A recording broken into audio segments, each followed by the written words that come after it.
أعوذ بالله من الشيطان الرجيم بسم الله الرحمن الرحيم تلك الرسل فضلنا بعضهم على بعض منهم من كلم الله ورفع بعضهم درجات وآتينا عيسى ابن مريم البينات وأيدناه بروح القدس ولو شاء الله ما اقتتل الذين من بعدهم من بعد ما جاءتهم البينات ولكن اختلفوا فمنهم من آمن ومنهم من كفر ولو شاء الله ما اقتتلوا ولكن الله يفعل ما يريد صدق اللہ العظیم۔ بسم اللہ الرحمن الرحیم۔ انشاءاللہ آج ہم تیسرا پارہ پڑھیں گے۔ تیسرے پارے کے جو مضامین ہیں وہ میں آپ کے سامنے اختصار کے ساتھ ذکر کر دوں گا۔ دوسرے پارے میں اللہ تعالیٰ نے تشریعی احکامات کے ساتھ ساتھ آپ یہ کہہ لیں کہ سورہ بقرہ میں اللہ تعالیٰ نے تشریعی احکامات کے ساتھ ساتھ نبوت اور رسالت کے موضوع کو بھی بیان کیا ہوا ہے۔ دوسرے پارے کے آخر میں اللہ تعالیٰ خود نبی اکرم صلی اللہ علیہ وسلم کی نبوت کی گواہی دے رہے ہیں، اور اللہ تعالیٰ فرما رہے ہیں تِلْكَ آیات اللہ نَتْلُوهَا عَلَيْكَ بِالْحَقِّ وَإِنَّكَ لَمِنَ الْمُرْسَلِينَ۔ یہ آیات ہیں جو ہم نے آپ پر تلاوت کی ہیں حق کو ظاہر کرنے کے لیے۔ وَإِنَّكَ لَمِنَ الْمُرْسَلِينَ، کئی تاکیدیں ہیں۔ اِنَّكَ لفظ عربی زبان میں تاکید بیان کرنے کے لیے آتا ہے۔ آگے لمن یہ لام بھی تاکید کے لیے آتا ہے۔ تو اللہ کہہ رہے ہیں بے شک میں اللہ کہہ رہا ہوں کہ آپ میرے رسولوں میں سے ہیں، آپ میرے رسول ہیں۔ تو دوسرے پارے میں آپ ایک چیز اور ذہن میں رکھیں، یہ جو قرآن کریم کے پارے ہوتے ہیں ہر پارے میں ربط ہوتا ہے، جوڑ ہوتا ہے، پچھلے پارے کا اگلے پارے کے ساتھ تعلق ہوتا ہے۔ یہ اللہ کا کلام ہے، یہ بڑا باربط اور بڑا باضبط ہے۔ اللہ بے ربط باتیں نہیں کیا کرتا۔ تو پچھلے پارے کے آخر میں اللہ تعالیٰ نے سرکار دو عالم صلی اللہ علیہ وسلم کی نبوت کی گواہی دی۔ اس پارے کے شروع میں اللہ تعالیٰ انبیاء علیہم السلام کے خصائص ذکر کر رہے ہیں، انبیاء علیہم السلام کی خصوصیتوں کو ذکر کر رہے ہیں، اور اللہ تعالیٰ فرما رہے ہیں پھر تلک الرسل فضلنا بعضهم علی بعض۔ اللہ تعالیٰ نے کسی نبی کو سیادت اور قیادت عطا کی، جیسے سلیمان علیہ السلام، داؤد علیہ السلام، انہیں انتہائی زیادہ مالدار بنایا، سیادت اور قیادت دی، ساری دنیا کا بادشاہ بنا دیا۔ کسی کو اپنی ہم کلامی کا شرف عطا کیا، موسیٰ علیہ السلام کو اپنی ہم کلامی کا شرف عطا کیا، اور کسی کی تائید معجزات کے ذریعے کی، عیسیٰ علیہ السلام کو معجزات دیے، حضرت صالح علیہ السلام کو معجزہ دیا، سرکار دو عالم صلی اللہ علیہ وسلم کو معجزات دیے۔ تو یہ اللہ یہاں پہ تیسرے پارے کے شروع میں اللہ ذکر فرما رہے ہیں کہ ہم نے بعض نبیوں کو بعض پر فضیلت عطا کی ہے، بعض کو وہ خصوصیات دی ہیں جو دوسرے انبیاء علیہم السلام کو نہیں دی، اور ان تمام نبیوں سے بڑھ کر سب سے زیادہ افضل اور سب سے زیادہ اکمل جو اللہ تعالیٰ نے بنایا ہے وہ ہمارے نبی سرکار دو عالم صلی اللہ علیہ وسلم کو بنایا ہے۔ اور آپ کو جو خصوصیات دی ہیں وہ اول و آخر آدم علیہ السلام سے لے کر وہ عیسیٰ علیہ السلام تک جتنی خصوصیات سارے انبیاء کو دی گئی ہیں وہ ساری کی ساری خصوصیات اللہ تعالیٰ نے اپنے حبیب محمد صلی اللہ علیہ وسلم کے اندر جمع فرما دی۔ یہی وجہ ہے جبرائیل علیہ السلام نے کہا تھا قلبت مشارق الارض ومغاربها لم ارى اجمل اکمل احسن من محمد صلی اللہ علیہ وسلم، میں نے مشرق مغرب کا چپا چپا چھان مارا ہے لیکن محمد صلی اللہ علیہ وسلم سے زیادہ حسین، جمیل اور کمال والا میں نے کسی کو نہیں پایا۔ تو اللہ تعالیٰ نے ہمارے نبی میں ساری صفات، ساری خوبیاں جمع کر دی ہیں، اور پھر بعض نبیوں کو بعض پر فضیلت دی ہے۔ دیکھیں 1.25 لاکھ انبیاء ہیں، ان میں سے 5 رسول اولو العزم ہیں، جن کو اولو العزم کہا گیا۔ اولو العزم من الرسل، 5 رسول ہیں، اولو العزم ہیں۔ وہ نوح علیہ السلام، حضرت موسیٰ علیہ السلام، حضرت عیسیٰ علیہ السلام، اور ابراہیم علیہ السلام، اور محمد صلی اللہ علیہ وسلم۔ یہ 5 اولو العزم ہیں، یہ 5 اولو العزم انبیاء ہیں۔ ان میں سے پھر ان 5 کو سارے انبیاء پر فضیلت دی، پھر ان 5 میں سے محمد صلی اللہ علیہ وسلم کو فضیلت دی، ان کو سارے نبیوں کا امام بنایا، اور آپ کی امت کو باقی ساری امتوں پر فضیلت عطا کی گئی۔ جیسے ہمارے نبی سارے نبیوں سے افضل ہے، تو امت محمدیہ یہ ساری امتوں سے زیادہ افضل ہے۔ ایک تو یہ چیز اللہ نے ذکر کی۔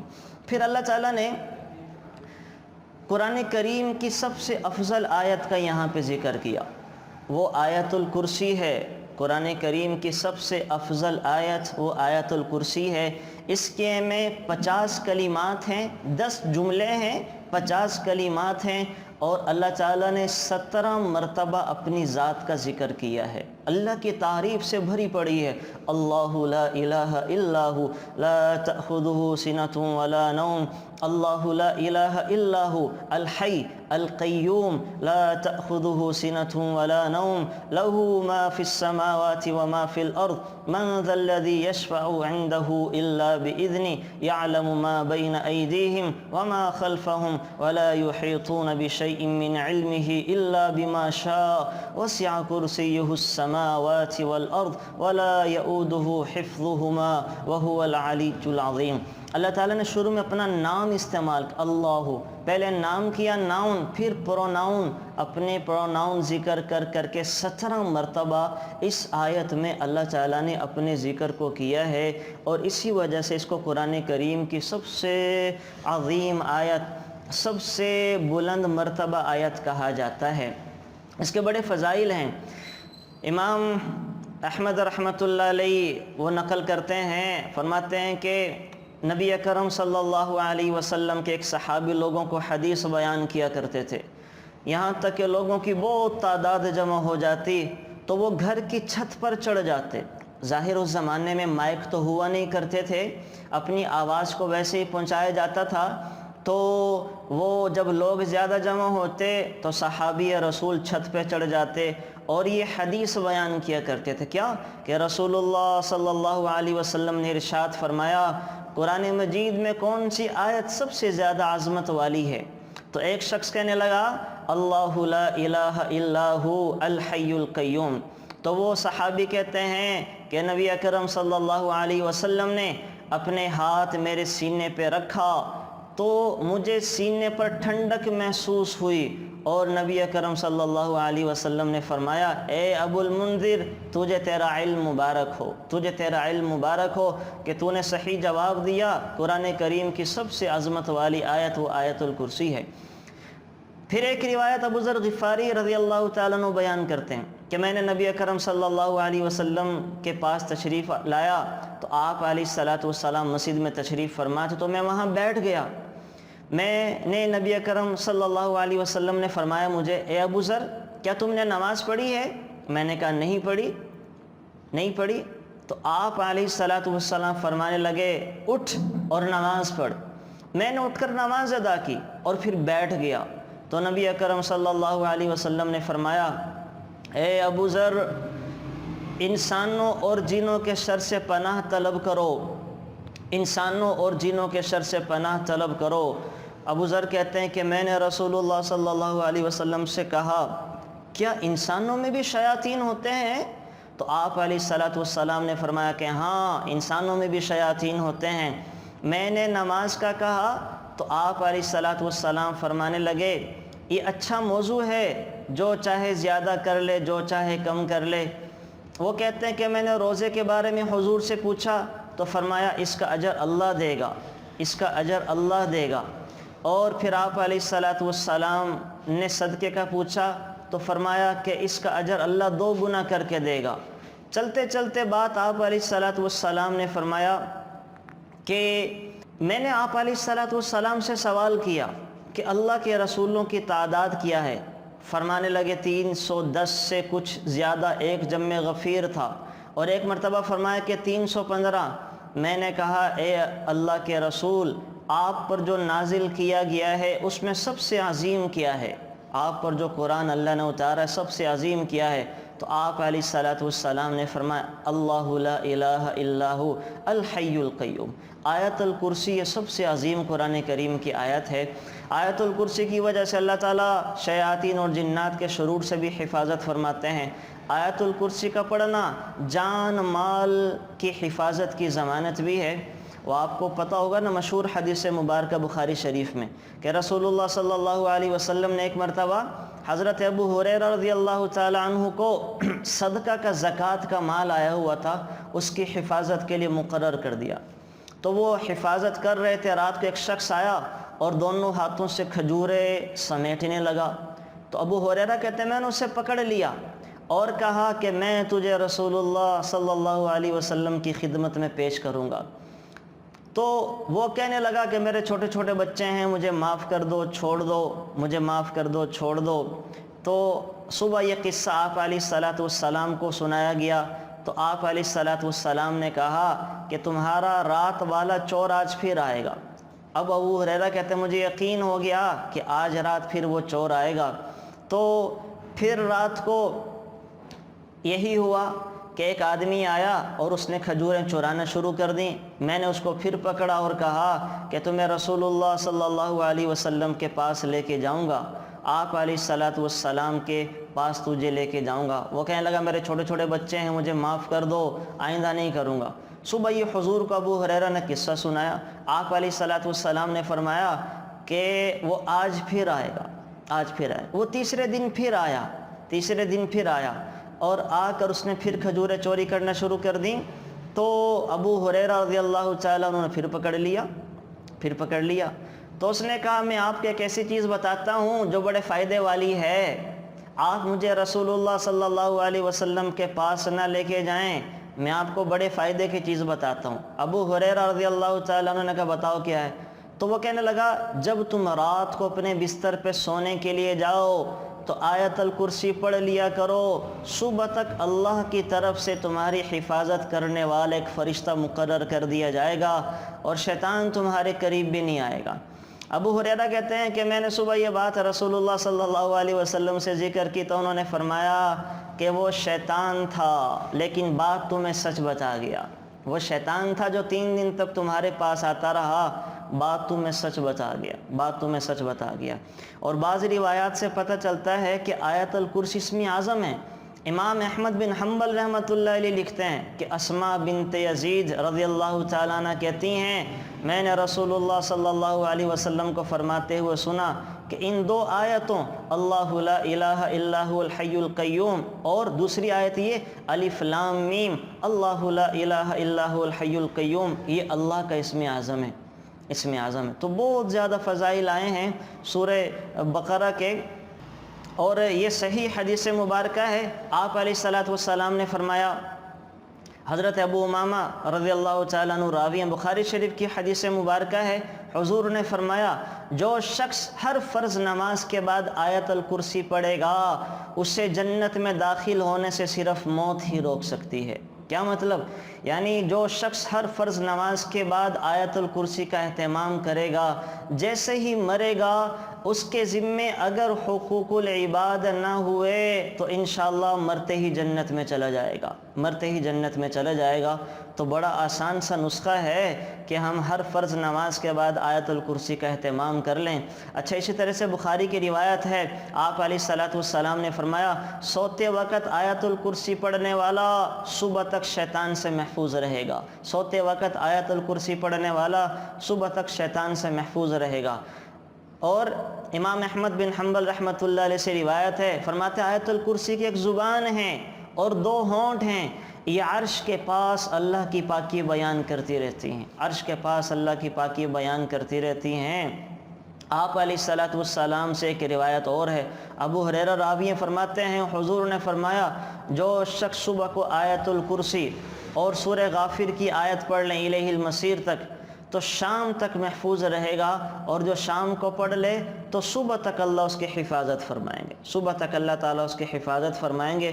تو بہت سارے فضائل وہ آیت الکرسی کے وارد ہوئے ہیں، تو ہمیں چاہیے کہ آیت الکرسی کا اہتمام کریں۔ اب 2 جگہوں پہ اس کا ہم اہتمام کر لیں کہ ایک تو ہم ہر فرض نماز کے بعد اس کا اہتمام کر لیا کریں، اور ہر صبح کو پڑھ لیا کریں، شام کو پڑھ لیا کریں۔ ظاہر ہے جب صبح کو پڑھ لی فرض نماز کے بعد تو انشاءاللہ شام تک ہماری حفاظت ہو گئی، شام کو پڑھ لی تو صبح تک ہماری حفاظت ہو گئی۔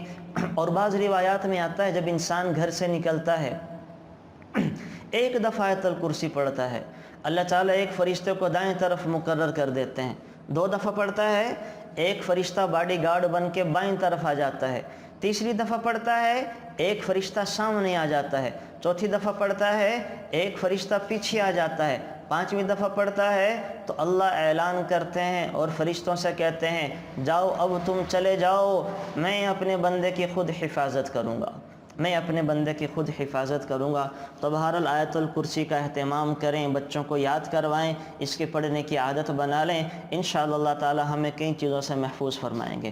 پھر آگے اللہ تعالیٰ چل کے تیسرے پارے میں یہ الم تر الی الذی حاج ابراہیم فی ربہ ان آتاہ اللہ الملک، حضرت ابراہیم علیہ السلام کا نمرود کے ساتھ مکالمہ ذکر کر رہے ہیں کہ جب ابراہیم علیہ السلام نے نمرود سے کہا کہ اللہ ایک ہیں اور اللہ وحدہ لا شریک لہ ہیں، تو نمرود نے دلیل مانگی کہ اللہ زندہ بھی کر سکتے ہیں، مار بھی سکتے ہیں، کہا یہ تو میں بھی کر سکتا ہوں، یہ تو میں بھی کر سکتا ہوں۔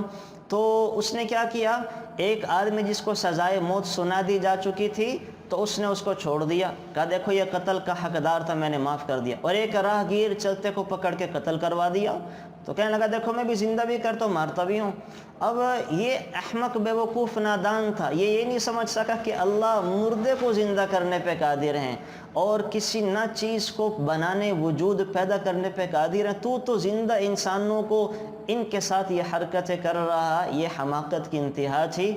تو موسیٰ ابراہیم علیہ السلام سمجھ گئے یہ پاگل ہے، اس کو سمجھ نہیں آئے گی، تو انہوں نے عجیب دلیل دی، کہا میرا اللہ وہ ہے جو سورج کو مشرق سے نکالتا ہے مغرب میں غروب کرتا ہے، تم ایسا کرو کہ سورج کو مغرب سے نکال کے مشرق میں غروب کر دو۔ اب یہ ہکا بکا رہے گا، ظاہر ہے یہ کہاں ہو سکتا تھا۔ تو اس انداز میں دلیل دے کر ابراہیم علیہ السلام نے نمرود کو شکست دی۔ دلیل سے بات کرنی چاہیے، اور ہمیں اگلے آدمی کا ہم جس سے بات کر رہے ہیں مینٹل لیول جان لینا چاہیے کہ یہ ہماری بات سمجھ بھی سکتا کہ نہیں سمجھ سکتا۔ جیسے ابراہیم علیہ السلام کو جب نمرود کا مینٹل لیول پتہ چل گیا تو اس کو اس کے انداز میں سمجھایا۔ یہاں سے مجھے یاد آئی ایک بات، یہ تھا نا ایک آدمی تھا کہا کرتا تھا کہ ماں کا حصہ قرآن میں کہاں لکھا ہوا ہے؟ اب واقعتاً وضاحتاً تو اللہ نے کہیں بھی نہیں لکھا جہاں پہ یہ کہا جائے کہ ماں کا حصہ اتنا ہے۔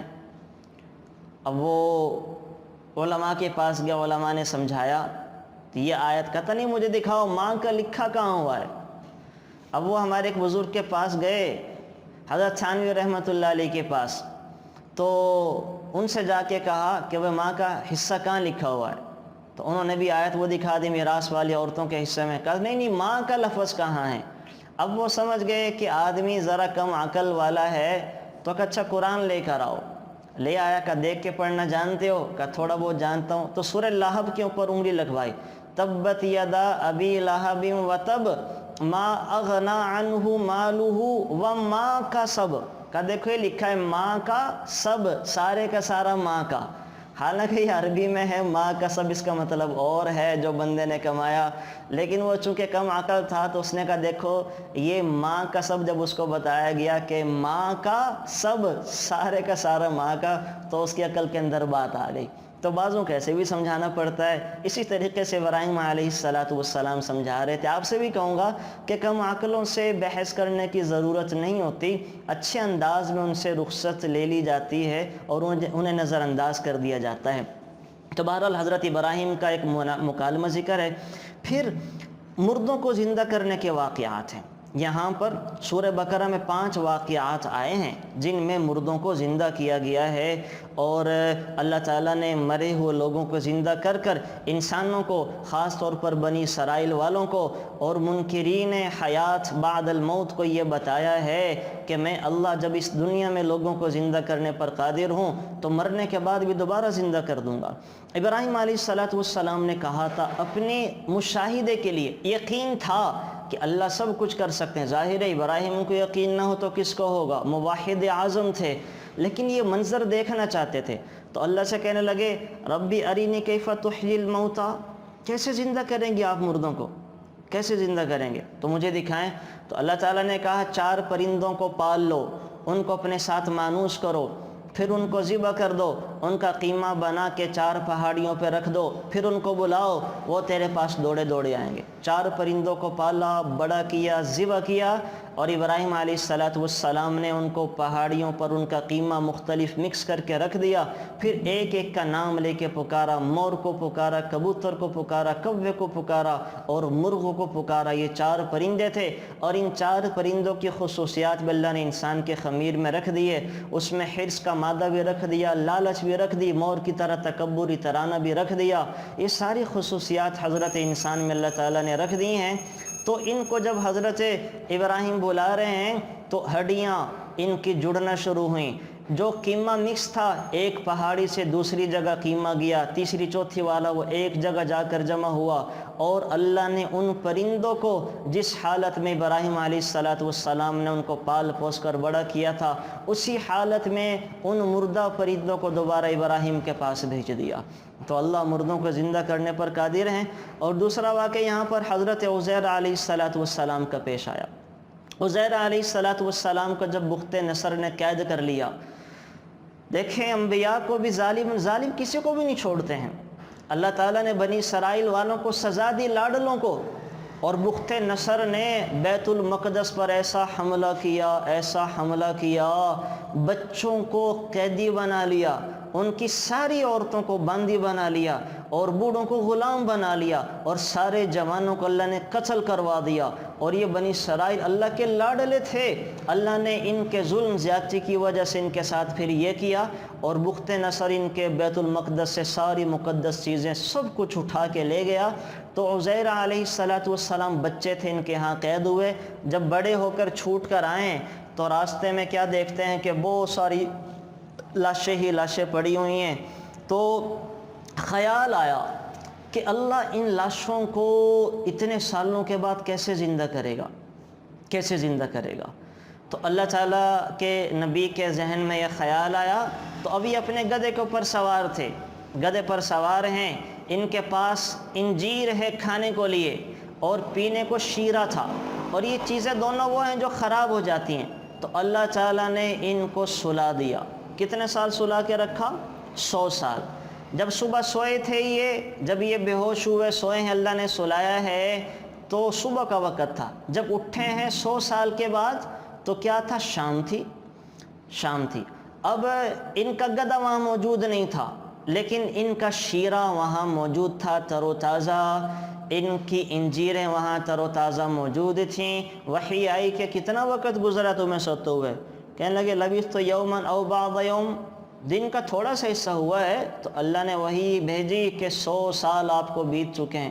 فَأَمَاتَهُ اللَّهُ مِئَةَ عَامٍ، اللہ نے 100 سال تمہیں مار کے رکھا ہے، سلا کے رکھا ہے۔ انظر إِلَى الْعِظَامِ كَيْفَ نُنشِزُهَا وَانظُرْ إِلَى حِمَارِكَ، اپنے گدھے کو دیکھو کہاں ہے۔ اب گدھا نظر نہیں آیا، وہ تو 100 سال میں وہ تو مٹی کے ساتھ مٹی بن چکا تھا۔ اب اللہ نے کہا دیکھو یہاں پہ، اب دائیں بائیں دیکھنا شروع کیا تو زمین سے ذرات اٹھے ہیں، ہڈیاں جمع ہونا شروع ہوئی ہیں، ان کے اوپر گوشت پوش چڑھا ہے، اور وہ گدھے کی شکل بنی ہے۔ اللہ نے روح کو دوبارہ ڈالا ہے، اور پھر وہ کان جھاڑتے ہوئے کھڑا ہو گیا ہے۔ تو اللہ تعالیٰ 100 سال کے بعد یہ سب چیزیں کرنے کے اوپر قادر ہیں۔ اللہ تعالیٰ چاہیں تو بغیر ہواؤں کے فریزر کے کھانے کو باقی رکھیں اور نبی کو 100 سال تک سلا کے رکھیں اور اس مردہ گدھے کو زندہ کر دیں۔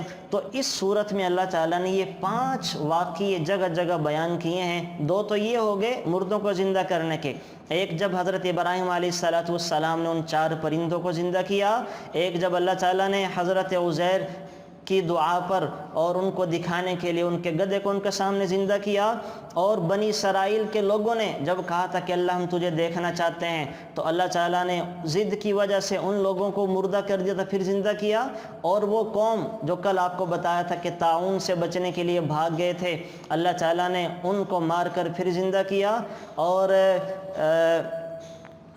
وہ گائے والا جو قصہ تھا، گائے والا کہ وہ گائے کا حصہ اس مقتول کی لاش پر مارا گیا ہے اور مقتول نے پھر کھڑے ہو کر اپنے قاتل کی نشاندہی کی ہے۔ تو یہ 5 واقعے ہیں اللہ تعالیٰ نے یہاں پر ذکر کر دیے ہیں، یہ یہاں پر واقعے پیش آئے ہیں جی۔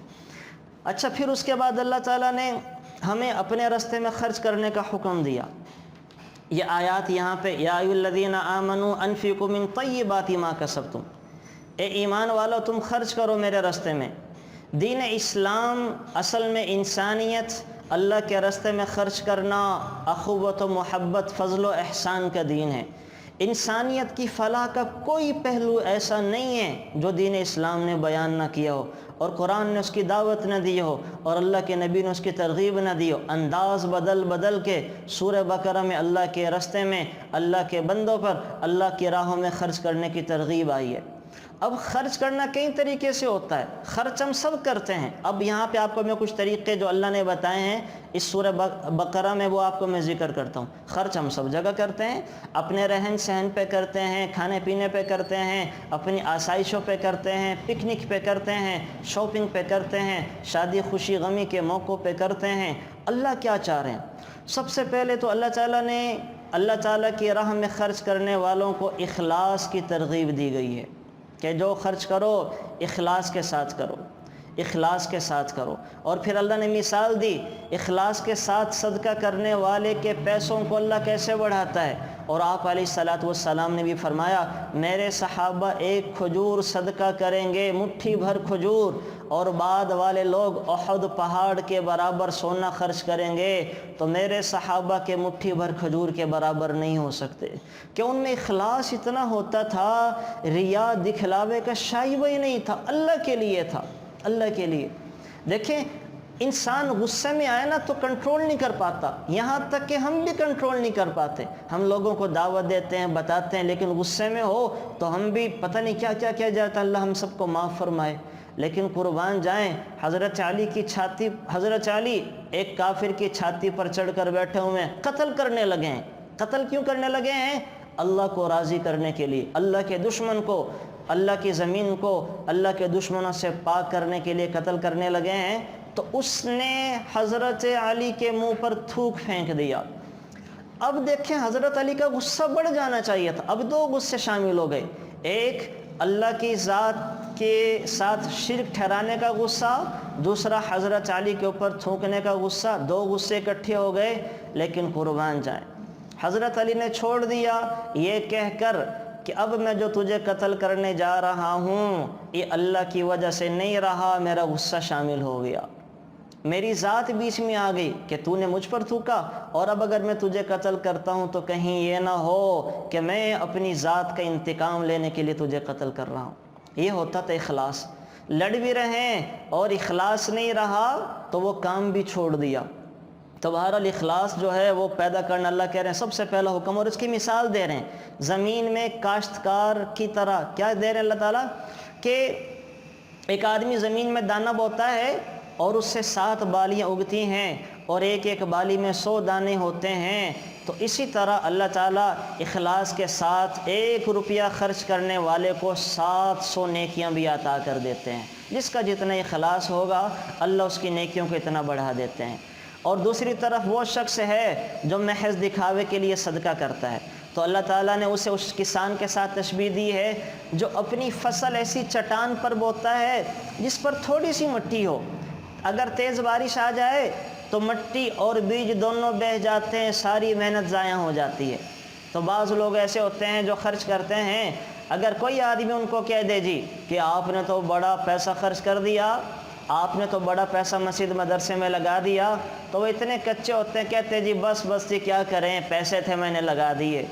تو جیسے بارش نے اس کی ساری فصل کو ضائع کر دیا، تو ایسے ہی اس کا یہ بول اس کی سارے صدقے کو ضائع کر دیتا ہے، سارے صدقے کو ضائع کر دیتا ہے۔ اور جو اخلاص کے ساتھ صدقہ کرنے والے ہوتے ہیں، وہ اپنے نام نہیں لکھوایا کرتے، وہ اپنے نام کے کیلنڈر چھپوا کر مسجدوں میں نہیں دیا کرتے۔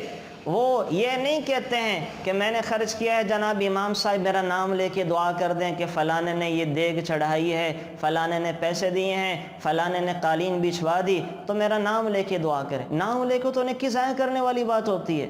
تو ہم اللہ معاف فرمائے، ہم مسجدوں مدرسوں میں کام بھی کرواتے ہیں، اپنے ناموں کی تختیاں بھی لگواتے ہیں۔ یہ کیا ہے؟ یہ تو دکھلاوا ہے، بتا رہے ہیں خرچ کر کے کہ ہم نے کیا ہے۔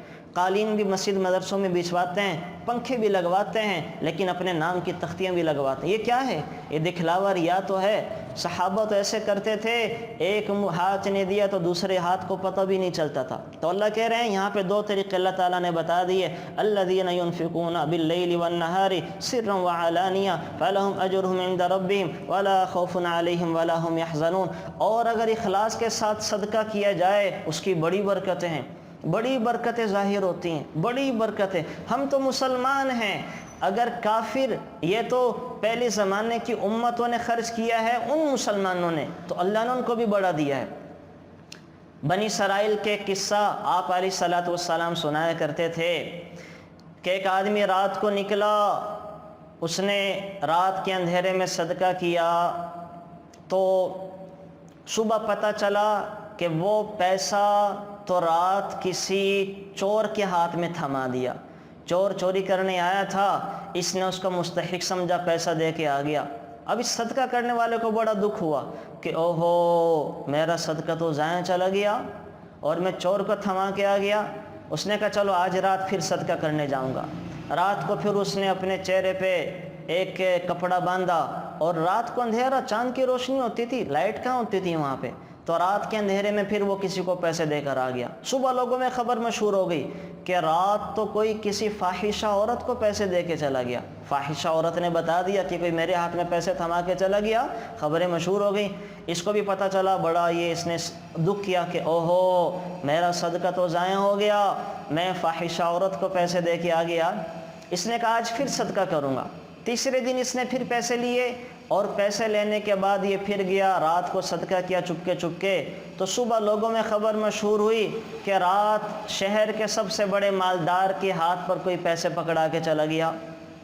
اب یہ پھر بڑا پریشان کہ اوہو یہ میں نے کیا کیا، یہ تو میں خود مالدار کو پیسے دے آیا۔ لیکن اللہ تعالیٰ نے اس کے اخلاص کی برکت سے کیا کیا، چور کو چوری سے توبہ کروائی، فاحشہ عورت کو بے حیائی سے توبہ کروائی۔ غنی کے دل میں یہ بات ڈالی، غنی کے دل میں کہ دیکھو میں سب سے بڑا مالدار ہوں، لوگ مجھ سے چھوٹے چھوٹے راتوں کو چپ چپ کے صدقہ کرتے ہیں، میں سب سے بڑا مالدار ہوں، تو میں کیوں نہیں کرتا، آئندہ میں بھی صدقہ کیا کروں گا۔ اس نے اپنی بخل سے توبہ کی۔ فاحشہ عورت کہنے لگی کہ دیکھو میں تو بے حیائی کے لیے نکلی تھی، لیکن میرا رب مجھے عزت کے ساتھ کھلانے پہ قادر ہے، یا اللہ آئندہ میں بے حیائی کے کام سے توبہ کرتی ہوں، تجھ سے عزت کی روزی کا سوال کرتا ہوں۔ اس نے بے حیائی سے توبہ کی۔ چور کہنے لگا میں تو چوری کے لیے نکلا تھا، لیکن میرا رب تو بغیر چوری کے بھی عزت کی روزی کھلانے پہ، حلال کھلانے پہ قادر ہے، یا اللہ میں آئندہ چوری سے توبہ کرتا ہوں۔ ایک آدمی کے اخلاص کا صدقہ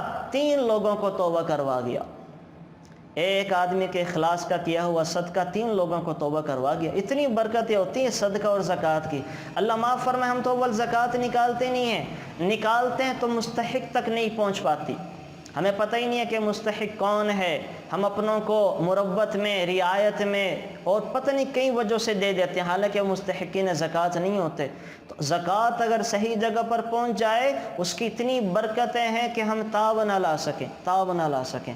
تو بہرحال یہ اس کی بڑی برکتیں ہیں خرچ کرنے کی۔ تو اللہ کہہ رہے ہیں کہ اخلاص کے ساتھ ایک مثال میرے ذہن میں آگے، میں ذکر یہ چیزیں نہیں کرنا چاہتا ہوں لیکن بس رہا نہیں جاتا، وہ چیزیں ذہن میں آتی رہتی ہیں، تو ذکر کرنا تو مقصود تیسرا پارہ ہے۔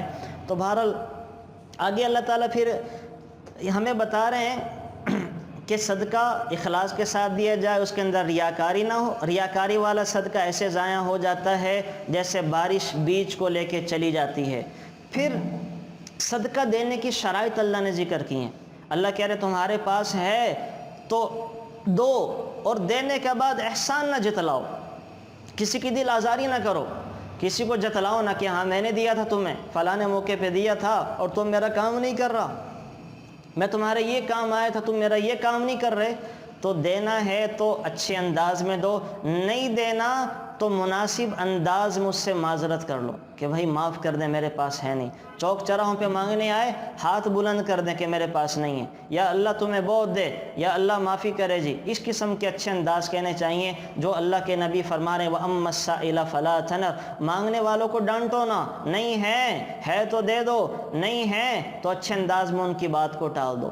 آگے اللہ تعالیٰ ایک چیز اور ذکر فرما رہے ہیں یا ایھا الذین آمنوا انفقوا من طیبات ما کسبتم، اے ایمان والو اپنی کمائی میں سے جو تمہارے پاس بہترین ہے وہ خرچ کرو۔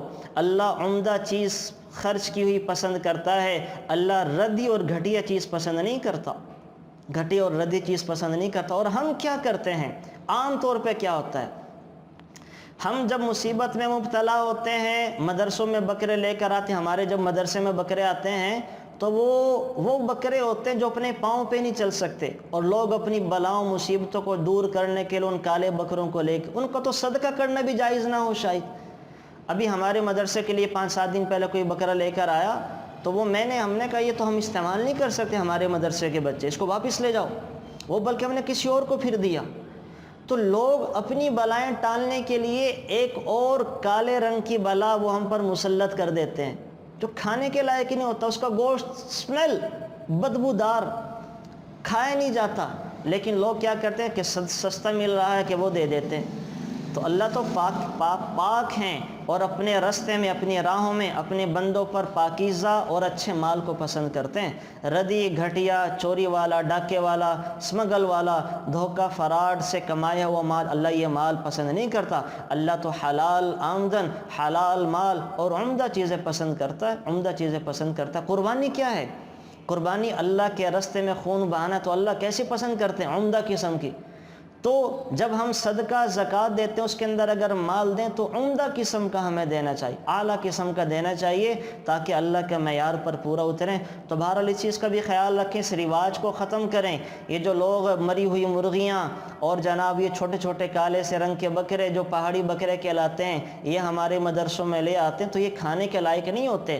ہم بھی پھر اگر اچھا ہو تو اپنے بچوں کو کھلا دیتے ہیں، اچھا نہیں ہو تو ہم بھی آگے اس کو پھر بکوا دیتے ہیں۔ اب لوگوں کو سمجھاتے ہیں سمجھتے نہیں ہیں تو ہم اس کو پھر استعمال نہیں کرتے، دینے والے کا صدقہ بھی ضائع ہو گیا۔ جب طلباء نے اس کو کھایا ہی نہیں تو دینے والے کا تو ضائع ہو گیا۔ تو یاد رکھیں اللہ تعالیٰ فرما رہے ہیں 257 نمبر آیت میں تو پاکیزہ مال کو پسند کرتا ہوں۔ پھر آگے اللہ تعالیٰ فرما رہے ہیں کہ تم اپنا صدقہ اعلانیہ بھی دو چھپ کر بھی دو۔ اب دیکھیں صدقہ کھلم کھلا بھی دیا جاتا ہے اور چھپ چھپ کے بھی دیا جاتا ہے، یہ موقع محل کے اعتبار سے دیکھنا چاہیے۔ اگر ہم دوسروں کو ترغیب دینے کے لیے دے رہے ہیں تاکہ اوروں کو ترغیب ہو، اوروں کو موٹیویٹ کرنے کے لیے تو کھلم کھلا دینا چاہیے کہ میں نے یہ 5000 دیے ہیں جی تاکہ مجھے دیکھ کر مسجد مدرسے کی ضرورت کے لیے کوئی اور دے، میں نے یہ پیسہ دیا ہے تاکہ کوئی اور بھی دے۔ رسول اللہ صلی اللہ علیہ وسلم بھی ایسا کیا کرتے تھے۔ ایک غریب صحابی مسجد نبوی میں تشریف لائے، پھٹے پرانے کپڑے، غریب ہیں، پتہ چل رہا ہے کہ سب سے زیادہ قسمہ پرسی کے عالم میں ہیں۔ اب حضور خطبہ شروع کر چکے ہیں لیکن حضور کی مصلحت پہ قربان ان کو کھڑا کر دیا اور کہا کہ نماز پڑھو۔ اب وہ کھڑے ہو کے نماز پڑھنے لگے تو اب صحابہ دیکھ رہے ہیں کہ ان کے بدن پر تو کپڑے بھی بڑے پھٹے پرانے ہیں، تو بعد میں سارے صحابہ نے ان کو صدقہ دیا۔ اب حضور کا مقصد ان صحابی کو 2 رکعتیں پڑھوانا نہیں تھا بلکہ ان کو صدقہ خیرات دلوانا تھا جو کہ پورا ہو گیا۔ تو آپ علیہ السلام اب یہ اعلانیہ کروا رہے ہیں تاکہ لوگوں کو ترغیب ہو. تو اس میں دیکھ لینا چاہیے اگر ہمارے پیسہ دینے سے اور لوگوں کو ترغیب ہوتی ہے تو وہ کھلم کھلا دیں, اور اگر اوروں کو ترغیب نہیں ہوتی چھپا کر دینے کا تو وہاں چھپا کر دینا چاہیے. یہ ہو گیا. پھر اگلی آیات میں اللہ تعالیٰ وہ اس کے سود کے حرام ہونے کا ذکر فرما رہے ہیں. یہ پاؤ سے الذین یأکلون الربا لا یقومون الا کما یقوم الذی یتخبطہ الشیطان من المس, کہ جو لوگ سود کھانے والے ہیں, سود خور کو تشبیہ دی گئی ہے اس شخص کے ساتھ جس پر جنات اور شیاطین کا سر ہو گیا ہو, جو پاگل دیوانہ ہو گیا ہو.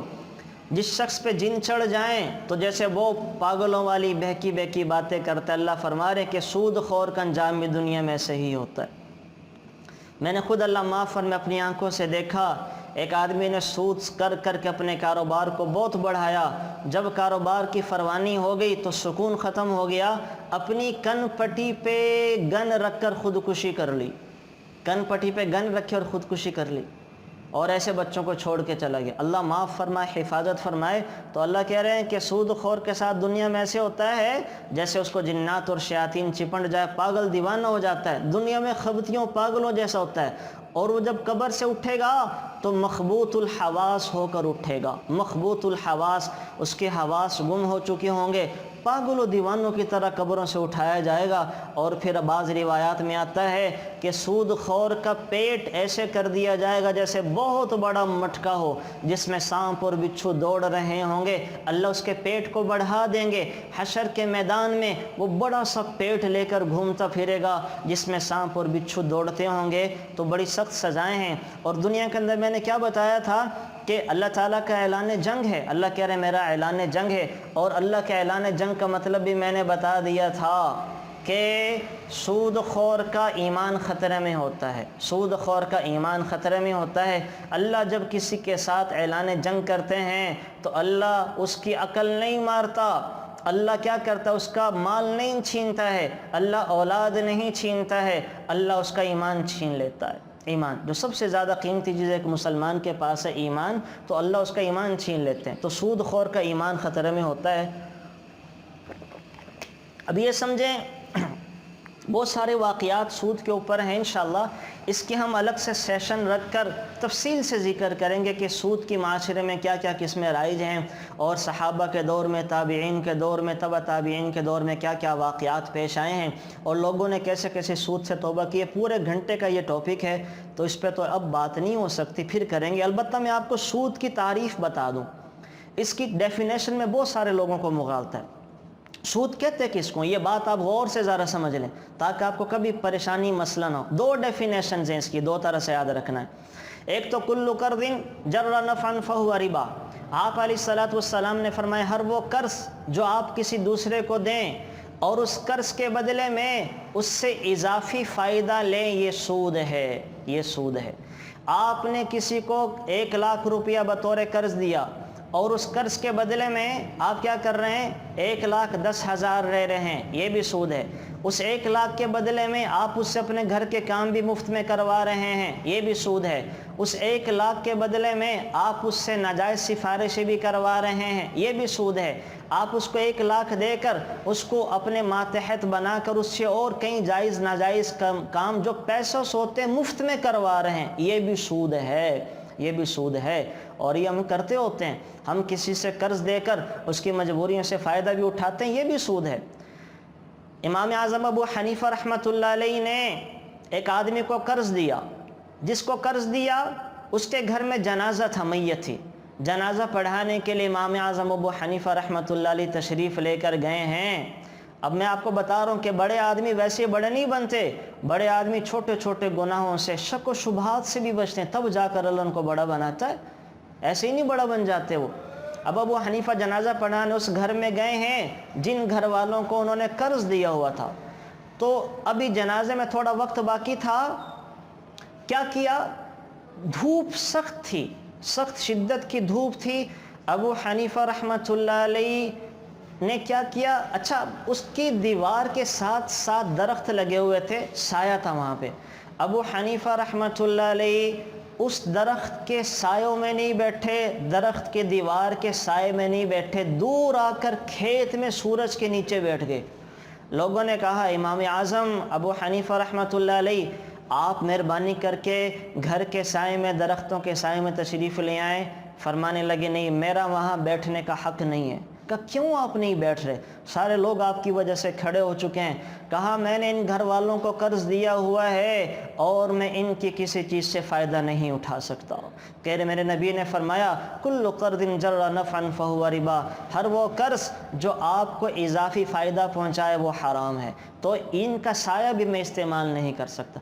حالانکہ شرعی اعتبار سے، فقہی اعتبار سے یہ سایہ استعمال کر لینا جائز تھا کہ یہ تو سب کے لیے، یہ کوئی اضافی فائدہ نہیں تھا، لیکن یہ ابو حنیفہ رحمۃ اللہ علیہ کے تقوی کا عالم تھا کہ اتنا تقوی انتہا درجے کا کہ وہ مباح چیز سے بھی فائدہ نہیں اٹھا رہے تھے۔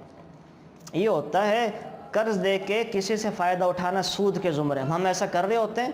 ہم نے کسی کو 50,000 قرض کیا دے دیا، مفت میں کپڑے سلائی کرواتے رہتے ہیں، وہ بھی کرتا رہتے، وہ بیچاری خاتون بھی کرتی رہتی ہے، اس کو پتہ ہے کہ میں نے اس سے پیسے لیے ہیں اور اگر مفت میں اس کے سلائی نہیں کروں گی تو یہ پیسے کہیں مانگ نہ لے، تو یہ جو میں کپڑے سلائی کروا رہی ہوں مفت میں، یہ سود ہے۔ ہم کسی بیوٹی پارلر والی کو قرض دے دیں تو جا کے مفت میں اپنا میک اپ بھی کروا لیتے ہیں، تو یہ جو مفت میں کروا رہی ہے سود ہے۔ کیوں؟ وہ اس وجہ سے کر رہی ہے بیچاری کہ میں نے اس سے قرض لیا ہوا ہے، اگر میں نے مفت میں اس کو تیار نہیں کیا تو یہ اپنے پیسے نہ مانگ لے، تو اور ہم اس کی مجبوری سے فائدہ اٹھا رہے ہوتے ہیں۔ تو اس کی بہت ساری مثالیں آپ ان پہ خود غور کر لیں، تو یہ ہوتا ہے سود کی ایک ڈیفینیشن۔ دوسری تعریف کیا ہے کہ ایک متعین مقدار روپیہ، پیسے کے ایک متعین مقدار متعین مدت کے لیے ادھار دے کر اور معین شرح کے ساتھ نفع یا زیادتی لینے کا نام سود ہے۔ ہم نے کسی کو 1,00,000 روپے ادھار دیے 1 سال تک کے لیے، 1 سال تک کے لیے، اور 1 سال ادھار پر ہم نے ایک متعین شرح سود کر لی کہ آپ مجھے 6% اس کا دیں گے، 7% دیں گے، آپ کا کام چلے نہ چلے مجھے کوئی سروکار نہیں ہے، مجھے بس میرا 7-8% ملنا چاہیے، یہ سود اور حرام ہے، یہ حرام ہے۔ یہ بالکل ایسے جیسے ہم بینکوں میں پیسے رکھوا دیتے ہیں، بینک والے کہتے ہیں بھائی ہمارا کام چلے نہ چلے ہم اس پیسے کا مٹی بنائیں، سونا بنائیں، جہاں مرضی استعمال کریں، آپ گھر بیٹھیں آپ کو 7%، 8%، 10% ملتا رہے گا۔ تو یہ متعین کر کے اس طرح سے لے لینا یہ سود ہے، یہ حرام ہے، یہ ناجائز ہے۔ تو ایک ہی ہوگی، یہی وجہ ہے اس میں قرض انوالو ہوتا ہے۔ اچھا ایک چیز اور ذہن میں رکھیں، ہم جو اپنا پیسہ دیتے ہیں نا کسی کو، وہ دے رہے ہوتے ہیں یا تو بطور قرض دے رہے ہوتے ہیں۔ قرض کا مطلب یہ ہوتا ہے ہم نے کسی کو پیسہ دیا، وہ اس کا اچھا کرے برا کرے، اس سے ہلاک ہو جائے، ضائع ہو جائے، خود ہلاک ہو جائے یا وہ خود ہلاک کر دے، میں نے اس سے لینا ہی لینا ہے، وہ میرا دیندار ہے، یہ ہوتا ہے قرض۔ ایک ہوتا ہے کسی کو پیسہ دینا بطور امانت کے۔ بطور امانت کے کیا ہوتا ہے کہ میں سنبھال نہیں سکتا، گم ہونے کا خطرہ ہے، آپ میرے یہ 1,00,000 روپے اپنے ہاں رکھ لیں۔ امانت کا سٹیٹس یہ ہوتا ہے اگر امانت جس کے پاس رکھوائی ہے بغیر اس کے جان بوجھ کے، بغیر اس کے ظلم اور زیادتی کے وہ پیسہ اس سے ہلاک ہو جاتا ہے تو ہم اس سے مانگنے کے روادار نہیں ہیں، ہمارا اس سے مانگنا جائز نہیں ہے۔ مثلا اگر ہم نے کسی کو امانت رکھوائی تو اگر وہ اس سے بغیر اس کے غلطی کے ضائع ہو جاتا ہے تو ہم اس سے مانگ نہیں سکتے، لیکن ہم مانگ لیتے ہیں۔ ہم کہتے ہیں بھائی میں نے تو تمہارے پاس پیسے رکھوائے تھے، مجھے واپس کرو۔ تو امانت کے رکھے ہوئے پیسے اگر ضائع ہو جائیں تو وہ مانگنا جائز نہیں ہے۔ یہی وجہ ہم دھوبی کو جو کپڑے دیتے ہیں وہ امانت ہوتے ہیں، اگر دھوبی کے غلطی کے بغیر وہ گم ہو جائیں، جل جائیں، سڑ جائیں تو دھوبی ہمارا دیندار نہیں ہے، لیکن ہم دھوبی کو بھی نہیں چھوڑتے، مانگ لیتے ہیں، حالانکہ یہ پیسہ اس کے پاس امانت ہوتا ہے۔ ہاں اگر امانت میں کوئی جان بوجھ کر اس کو نقصان پہنچائے، ایک آدمی نے 1,00,000 روپیہ رکھا جا کے ٹیبل پہ رکھ دیا، اب ٹیبل تو سنبھالنے کی جگہ نہیں ہے، وہاں سے کسی نے اٹھا لیا تو تب وہ ہمیں دے گا، اس لیے کہ اس نے یہ پیسہ محفوظ جگہ پہ نہیں رکھا، اب وہ دیندار ہے۔ تو موٹا سا نسخہ یاد رکھیں، قاعدہ کہ اگر امانت کا پیسہ جس کے پاس امانت رکھوائی ہے غلطی کے بغیر ضائع ہو جائے تو وہ واپس نہیں لیا جا سکتا، وہ دیندار نہیں ہوتا۔ ایک پیسہ ہوتا ہے ہبہ، ہم کسی کو گفٹ کرتے ہیں کہ جیسے اولاد اپنے ماں باپ کو کر دیتی ہے، ماں باپ بچوں کو کر دیتے ہیں، دوست دوستوں کو کر دیتے ہیں، لوگ ہمیں کر دیتے ہیں، تو وہ ہم اور لوگ اس پیسے کے مالک ہو جاتے ہیں، ہبہ، ہم اس کے ساتھ جو چاہیں مرضی کریں۔ تو اسی طرح ہوتا ہے ایک چوتھا پیسہ جو تجارت کے لیے دیا جاتا ہے۔ تجارت کے لیے جو پیسہ دیا جاتا ہے اس میں نفع نقصان میں برابر کے شریک ہوتے ہیں۔ نقصان ہوگا تو دونوں پارٹنر شریک ہوتے ہیں، نفع ہوگا تو دونوں پارٹنر شریک ہوتے ہیں۔ اب آپ یہ سمجھیں، میں نے آپ کو 4 قسم کی چیزیں بتائیں۔ ایک پیسہ جو ہوتا ہے ہم کسی کو دیتے ہیں بطور قرض کے، ایک پیسہ ہوتا ہے جو دیتے ہیں بطور امانت کے، ایک پیسہ ہوتا ہے جو ہم دیتے ہیں بطور ہبہ اور گفٹ کے، ایک پیسہ ہوتا ہے جو ہم کسی کو دیتے ہیں بطور تجارت کے۔ کنونشنل بینکوں میں جو پیسہ ہم دیتے ہیں، سودی بینکوں میں، یہ ہم بطور قرض کے دیتے ہیں۔ یہ نہ تو بطور امانت کے ہوتا ہے، نہ بطور ہبہ گفٹ کے ہوتا ہے، نہ ہی بطور تجارت کے ہوتا ہے۔ اس لیے کہ اگر بطور امانت کے ہوتا تو وہ اگر وہ ان سے ضائع ہو جاتا تو ہمارا ختم، حالانکہ اگر بینک وہ جل بھی جائے، چوری بھی ہو جائے تو بینک ہمیں پھر بھی دیتا ہے۔ نہ وہ بطور ہبہ کے کیا اس کو ہم مالک کیوں بنائیں گے، نہ وہ بطور تجارت کے ہوتا ہے۔ تجارت میں تو نفع گھاٹا ہوتا رہتا ہے، کبھی پرسنٹیج کم آئے گی، کبھی زیادہ آئے گی۔ تو اس وجہ سے سودی بینکوں میں جو پیسہ رکھوایا جاتا ہے وہ خالصتاً سود ہوتا ہے، اس کی کسی طرح سے اجازت نہیں ہے۔ ہاں، اب جو اسلامی بینک ہیں، میزان بینک ہو گیا، دبئی اسلامی بینک ہو گیا، یہاں جو ہم سرمایہ کاری کرتے ہیں، ان کو جو پیسہ دیتے ہیں وہ بطور تجارت کے دیتے ہیں۔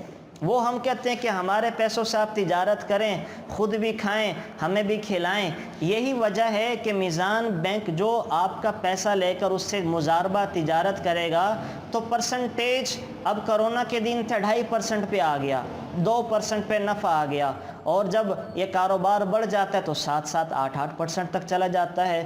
تو خدا را اپنا پیسہ یہ کنونشنل بینکوں سے نکال کر، سودی بینکوں سے نکال کر یہ اسلامی بینکوں کے اندر اگر رکھوانا ہی ہے تو رکھوا لیں۔ وہاں آپ کا البتہ نفع کم ہو جاتا ہے، کبھی کسی مہینے تھوڑا، کسی مہینے زیادہ، وہ جیسے جیسے تجارت ہوتی رہتی ہے نفع نقصان وہاں پہ ویسے ویسے چلتا رہتا ہے۔ تو سود سے بچنے کا طریقہ اسلام نے ہمیں یہ تجارت کا بتایا ہے۔ ہمارے پاس 50 لاکھ کروڑ ہے، ہم اس کو خود سے کاروبار نہیں کر سکتے تو اس کو اسلامی بینکوں میں جمع کروائیں، وہ ہمارے پیسے سے تجارت کریں گے، خود بھی کھائیں گے، ہمیں بھی کھلائیں گے، جو کہ بہترین طریقہ ہے۔ اچھا، اسی طریقے سے ہم جو ہے یہ جائز کیش وغیرہ ان میں 1000 روپے رکھوا کے ایزی پیسہ اکاؤنٹ میں 2000 روپے رکھوا دیتے ہیں، اور وہ ہمیں کیا دیتے رہتے ہیں، منٹس دیتے رہتے ہیں اور جی بیز دیتے رہتے ہیں۔ یاد رکھیں یہ منٹس بھی سود ہیں، اور وہ جو ڈیٹا ہمیں پرووائڈ کرتے ہیں وہ بھی سود ہے۔ کیوں؟ یہ جو ہم ایزی اکاؤنٹ کے اندر، ایزی پیسہ اکاؤنٹ میں 2000 روپے جمع کروا رہے ہیں، اس کا سٹیٹس کیا ہے؟ یہ بطور قرض کے ہوتے ہیں، یہ ہم ان کو قرض دے رہے ہیں۔ قرض کیوں ہے؟ دیکھیں یہ امانت بن نہیں سکتا۔ اگر ان کے پاس یہ ہلاک ہم مانگتے ہیں، میں کہتے ہیں واپس کرو، ان کو ہبہ گفٹ ہم کرتے نہیں ہیں، تجارت وہ اس سے کرتے نہیں ہیں، تو باقی کیا بچا؟ یہ قرض ہے۔ ہم ان کو قرض دے رہے ہوتے ہیں، وہ ہمارے دیندار ہوتے ہیں، اور ہر قرض کے بدلے میں جو ہمیں منٹس ملیں گے، جو ڈیٹا ملے گا، جو اضافی وہ ہمیں سہولیات فراہم کر رہے ہیں، وہ سارے کے سارا سود ہوتا ہے، حرام ہوتا ہے، جائز نہیں ہے۔ ہاں، اس کے اگینسٹ جو ہمیں فیسیلیٹیٹ کر رہے ہوتے ہیں کہ آپ ہمارا کارڈ یوز کریں، آپ کو پیزا فری میں مل سکتا ہے، آپ کو میک ڈونلڈ کی چیزیں اتنے پرسنٹیج پہ دی جا سکتی ہیں، پیزا ہٹ والوں کا پیزا اتنے پرسنٹیج پہ جا کے مل جائے گا، تو یہ جائز ہوتا ہے، یہ وہ فیسیلیٹیٹ کر رہے ہوتے ہیں، اس کی اجازت ہوتی ہے۔ تو بہرحال سود کے بارے میں کچھ چیزیں میں نے ذکر کر دیں، کام کافی سارا رہ گیا، ٹائم تھوڑا رہ گیا۔ تو بہرحال سود کی سزائیں بھی سنا دی، دنیا کی بھی آخرت کی بھی۔ اللہ تعالیٰ اعلان جنگ بھی کر رہے ہیں اور سود چھوڑنے کا حکم بھی فرما رہے ہیں۔ پھر اللہ تعالیٰ نے اگلی جو آیت ہے یہ بڑی ضروری ہے آپ کو بیان کرنا، یا ایھا الذین آمنوا اذا تداینتم بدین الی اجل مسمى فاکتبوا۔ اللہ کہہ رہے ہیں کہ جب تم لین دین دیا کرو، کیا کرو، تو لکھ لیا کرو۔ قرآن کریم کی سب سے بڑی آیت ہے یہ، ایک صفحے کی آیت مداینہ، سب سے بڑی آیت۔ اللہ تعالیٰ نے سب سے بڑی آیت نماز کے بارے میں نہیں اتاری، سب سے بڑی آیت روزے زکوٰۃ حج کے بارے میں نہیں اتاری، سب سے بڑی آیت جہاد کے بارے میں نہیں اتاری، سب سے بڑی آیت اللہ تعالیٰ نے عمرہ کے بارے میں نہیں اتاری، سب سے بڑی آیت رمضان صدقات خیرات کے بارے میں نہیں اتاری، سب سے بڑی آیت اپنے معاملات کو صاف کرنے کے بارے میں اتاری ہے، لین دین کے بارے میں اتاری۔ ایک صفحے کے اوپر یہ آیت ہے، پوری آیت مداینہ۔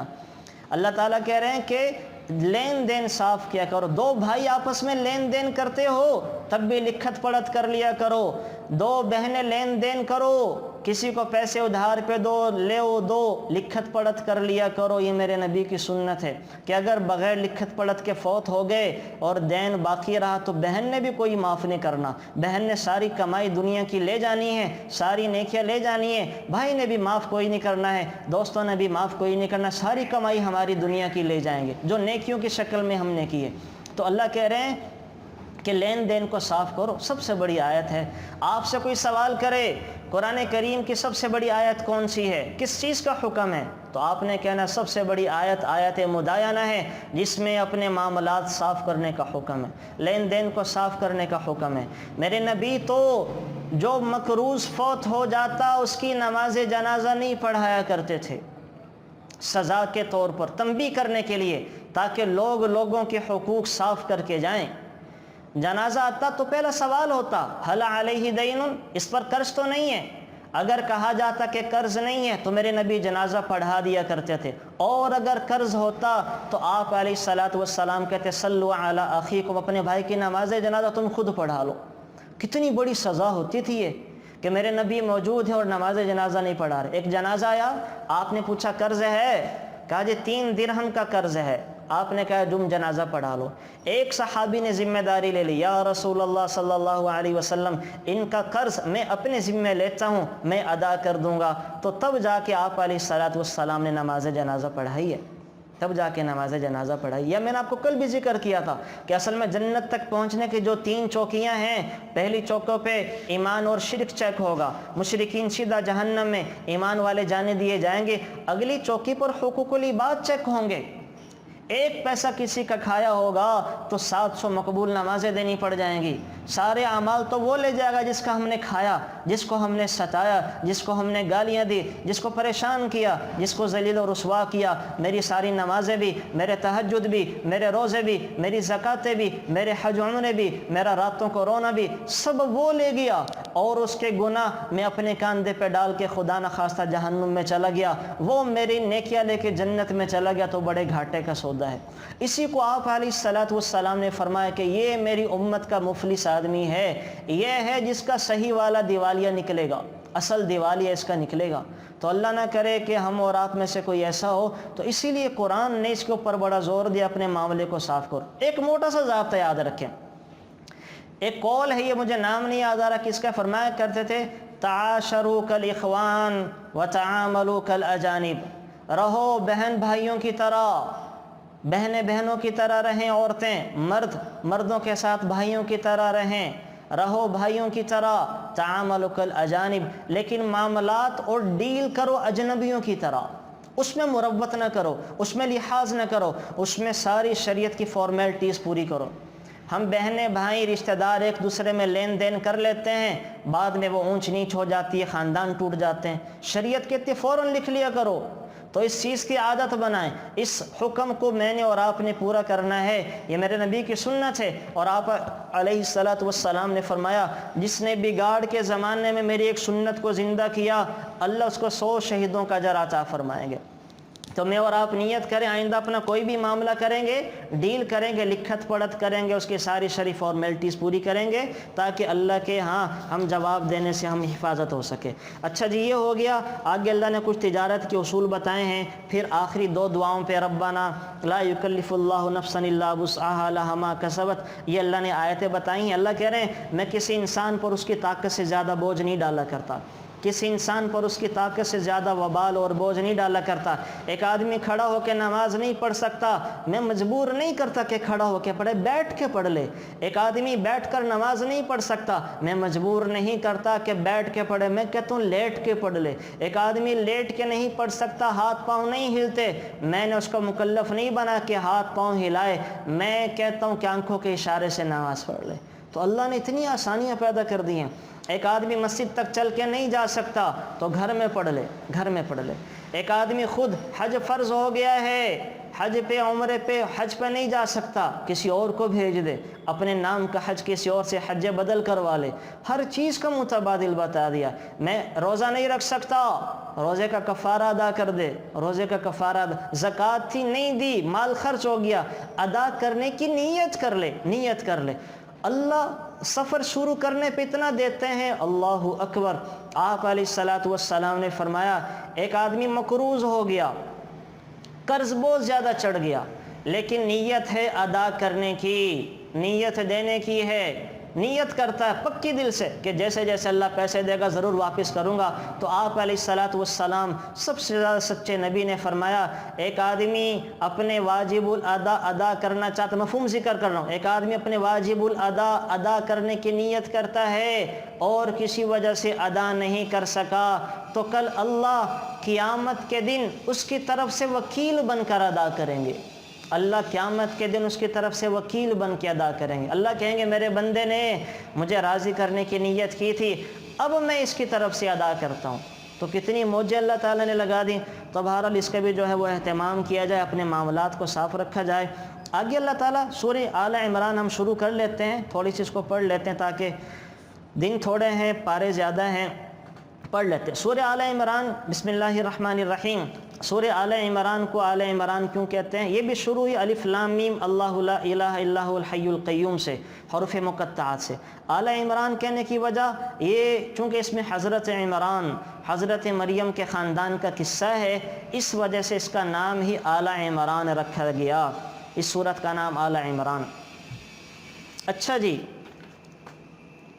اس سورت کی جو شروع کی 60 آیات ہیں اس میں نجران کے ایک وفد کا ذکر ہے، 80 آیات میں بلکہ۔ ہوا یہ تھا نجران سے عیسائیوں کا ایک وفد آپ علیہ الصلوۃ والسلام کی خدمت میں حاضر ہوا۔ اس وفد میں 60 لوگ تھے۔ وفد کے شرکاء نے بحث شروع کی اور یہ ثابت کرنا چاہا کہ عیسیٰ علیہ الصلوۃ والسلام اللہ کے بیٹے ہیں، اللہ کے بیٹے ہیں۔ اور اس سلسلے میں انہوں نے قرآن کی آیات پیش کی، کہا کہ دیکھیں قرآن میں بھی تو ہے عیسیٰ کلمۃ اللہ، روح اللہ۔ جب روح اللہ ہیں تو اللہ کے بیٹے ہوئے، کلمۃ اللہ ہیں تو اللہ کے بیٹے ہوئے۔ تو ان کے اس غلط استدلال میں اللہ نے جواب دیا کہ قرآن کریم کی آیات 2 قسم کی ہیں۔ یہ بڑی سمجھنے کی بات ہے۔ قرآن کریم کی آیات 2 قسم کی ہیں۔ بعض آیات وہ ہیں جو اپنی مراد پر دلالت کرنے میں بالکل واضح ہیں، جن کا مطلب مفہوم پڑھتے ہی سمجھ میں آ جاتا ہے، ایسی آیات کو محکمات کہا جاتا ہے۔ جیسے اللہ نے کہا اللہ لا الہ الا ہو، اللہ ایک ہیں، لا شریک لہ، اس کا کوئی شریک نہیں ہے، سود حرام حرام ہے، خنزیر حرام حرام ہے، جنت کا ذکر، جہنم کا ذکر، تجارت کے، یہ سب سنتے ہی پڑھتے ہی سمجھ میں آ جاتے ہیں، ان کو کہا جاتا ہے محکم آیات۔ اور قرآن کریم کا ایک حصہ ان آیات پر مشتمل ہے جن کی حقیقی مراد اور مطلب اللہ ہی جانتے ہیں، ان کو متشابہات کہا جاتا ہے۔ جیسے اللہ تعالیٰ نے فرشتوں کو بنایا، ہم نے یقین کر لیا، پتہ نہیں ہے کیسے سے ہیں، جبرائیل علیہ السلام کے 600 پر کیسے ہیں، اور اللہ عرش کے اوپر جلوہ فروز کیسے ہیں، اور کلمۃ اللہ، روح اللہ کے روح ہونے کا مطلب اور مراد کیا ہے، ان آیات کے مطلب اللہ ہی جانتے ہیں، پڑھ کر یہ سمجھ میں نہیں آ سکتے ہیں۔ اور پھر اللہ فرما رہے ہیں کہ جو حق پر چلنے والے ہیں وہ ہمیشہ محکمات کی پیروی کرتے ہیں، جن آیات میں ہم نے وضاحت کر دی ہے ان کی پیروی کرتے ہیں، اور جو کچے فتنہ پرور اور شک و شبہات کا ذہن رکھنے والے ہوتے ہیں وہ متشابہات کی طرف جاتے ہیں، وہ الٹی طرف کو چلتے ہیں۔ یہ بالکل ایسے ہی ہے، ہم نے سیب کی ایک پیٹی خریدی تو سارے سیب بڑے عمدہ قسم کے خوشبودار، ایک سیب تھوڑا سا کہیں سے گلا ہوا تھا تو میں نے اس کے اوپر انگلی رکھ لی، میں نے کہا یہ کیوں گلا ہوا ہے؟ تو دکاندار کہے گا بھائی جان سارے بہت اچھے ہیں، یہ دب لگ گئی ہے، تھوڑا سا گل گیا ہے، تو میں کہوں گا نہیں اس کی وجہ سے سارے خراب ہو جائیں گے، تو یہ میری بیوقوفی ہے۔ آنکھوں سے دیکھ رہا ہوں کہ ساری پیٹی بہت اچھی ہے، ایک سیب کو دب لگ چکی ہے، لیکن وہ میں گندی مکھی کی طرح، وہ کہ گند پر جا کر بیٹھتی ہے اور پھلوں پھولوں کو چھوڑ دیتی ہے، تو گندی مکھی کو دیکھا ہے نا، وہ غلاظت پر جا کر بیٹھتی ہے،